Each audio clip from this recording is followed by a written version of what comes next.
All right, thank you. So as mentioned, hello, name's Annica. Also, you can call me Pat the Luna. So to start off, I wanted to give just a quick little journey of my art journey. So if you can go to the next slide, please. Hello. Oh, sorry. Okay. So first off, like when I was a kid, ever since I was a baby, I've been making art. Remember, since I was 3 years old, I was making those little trace your hand doodles where you trace your hand and you put a little face.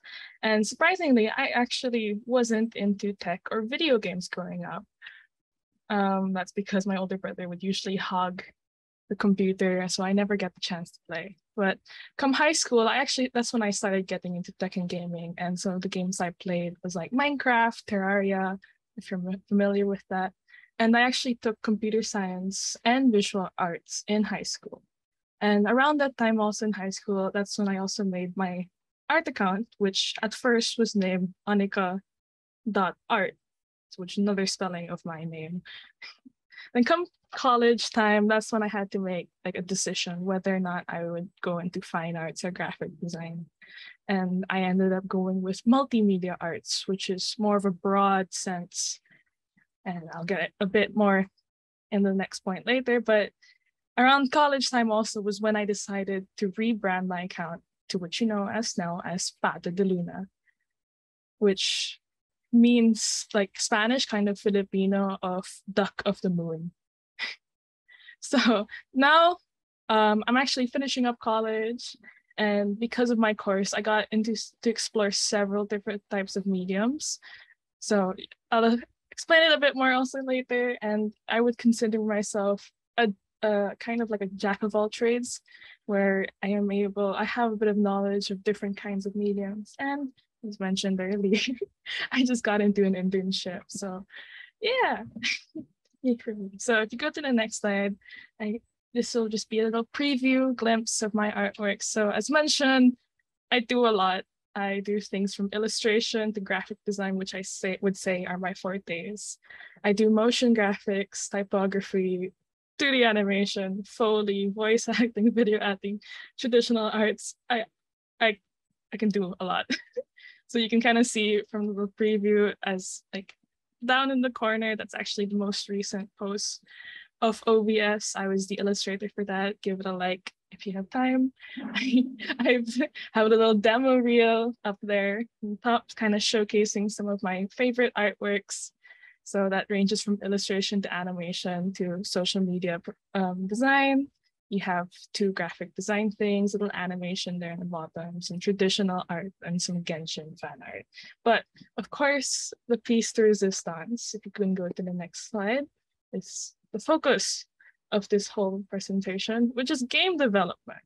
Now, I I can see little cheers. I actually have made 3 different kinds of games for school projects. So I'll go into like a little bit of detail for each, where first off you have a 3D environment, which you can play actually on VR, called How to Make Pandesal with Path and Roth. So basically you go through this whole like little maze where you step on these little red buttons that shows you the instructions on how to make pandesal, which is like a Filipino bread, like a little like a little pan of bread. And if you go all the way to the right, that is my other game, which is called The Invasion, which is a 3D FPS game where the whole point of the game is to defeat these multi-dimensional beings, which essentially they are these high poly mannequins that are dancing and beatboxing in a low poly environment. It looks scary, but it's actually a really funny concept. And of course, the middle is Pata's Adventure, which you can see a little preview there in the bottom, but I'll get into that a bit more. If you can go to the next slide. So what is Pata's Adventure? So Pata's Adventure is a 2D game, a maze game with a pixel 8-bit style. You play as a duck named Pato, which again means duck in Filipino, and your goal is to collect all 8 pieces of bread without touching any of those moss monsters, which would soil the bread essentially. Now, you might ask me, why did you make it? Like, it's such a weird concept, but it was actually I was actually tasked to make a maze game for my final project for one of my classes. And my inspiration came from Bato, which again, this little duck character that I have for my art account, and inspired by my favorite games, as mentioned, Terraria, Starbound, all the pixel stat games. And we were restricted to build the game in Play Canvas, which again was mentioned by Shunjin. I'm sorry if I pronounced that badly again, but yeah, if we can go to the next slide. Now, I'm going to talk a bit about my creative process of building Pata's Adventure. So first, it was back to the basics.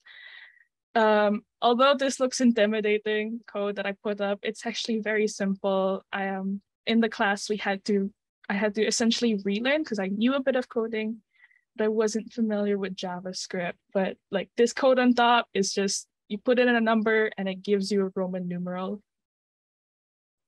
And like the bottom one is just where you have to find the answer for the logic. So that's the first thing we had to do for that class. And it made me refresh all the code and the logic that I learned from high school. And if you go to the next slide. Next would be conceptualization and drawing. So draw. Now, surprisingly, unlike the suggestion of Shunjin, all the assets that you see in the game, except for the audio, I drew myself.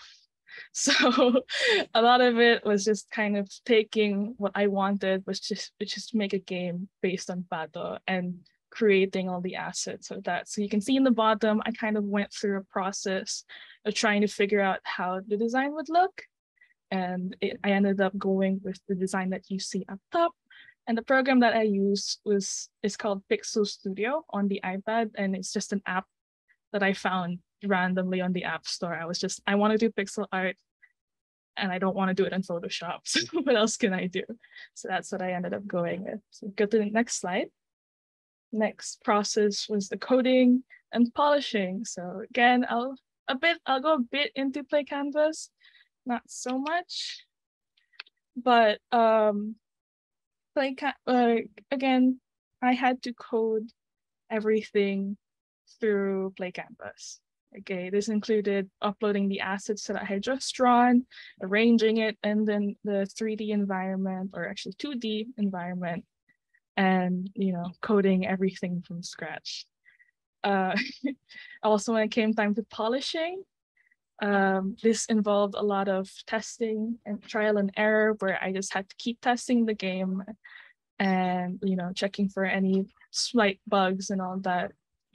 So yeah, go to the next slide, which actually will be a live preview of the game itself. Now, Pata's Adventure, as with the other games that I mentioned, are actually all online. As mentioned, Play Canvas is an online-based platform. So if it's all right if I share my screen, would that be okay? Sure. Yeah. Hold on.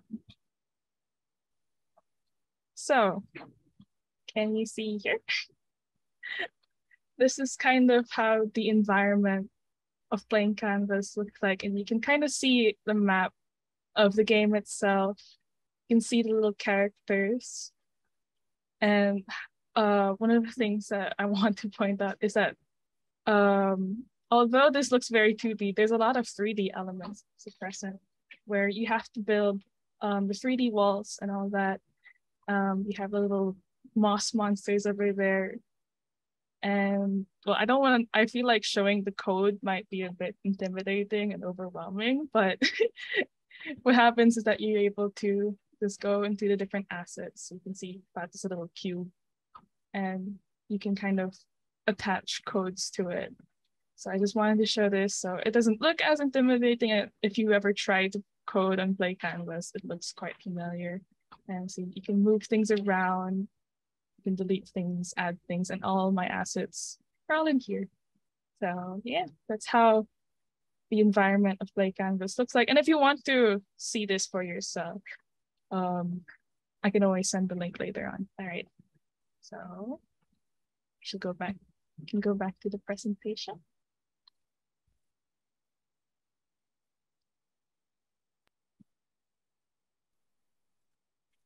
Okay, so next, one of the assets that I want to talk about that I had to build are sprites. Now, this is not the soda. Just want to make that clear. But what are sprites? Now, based on Wikipedia, a sprite is a two-dimensional bitmap that is integrated into a large scene, most often in a 2D video game. But in more simpler human terms, it is a type of 2D asset in 2D games that is animated using a grid of frames. So the example that I gave here, which is the little moss monster, you can see that it's composed of 4 frames.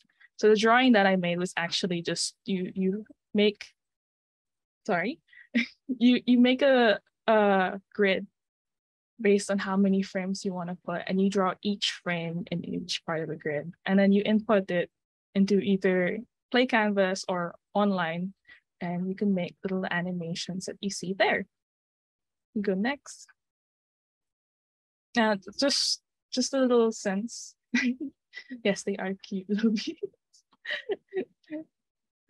So just like a little idea of what you would need for sprites. So some of the 5 basic poses that you want when you make a sprite of a character would be the idle animation, left walking, right walking, going forward, and going back.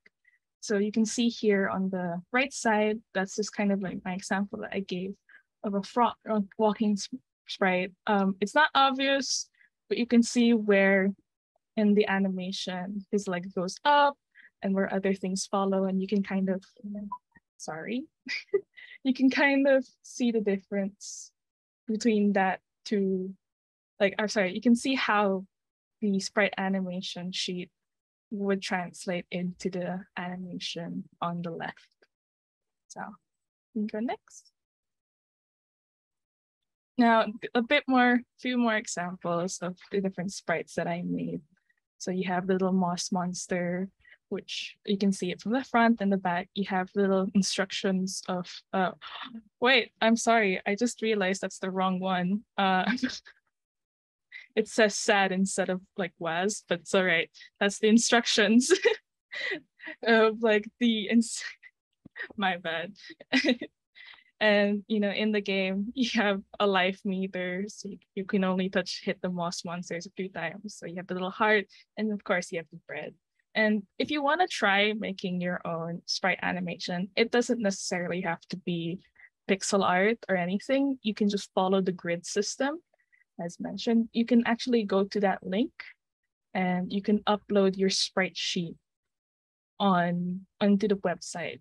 So that's actually how I made all these other animations that you see in the presentation. You can go next. So yeah, if you want to play Pato's Adventure, any of my games, you can find them all in my link. And I guess like a little piece of advice that I'd want to leave would be don't expect to get everything right with your game, because Pato's Adventure, although I talked about it, there's a lot of things that were missing. There's a lot of things that I got wrong, and a lot of things that I wanted to put that I didn't end up putting. But, I wouldn't think that even with all those things that I didn't achieve with that game, I'd be presenting it to everyone today. So just, keep pushing.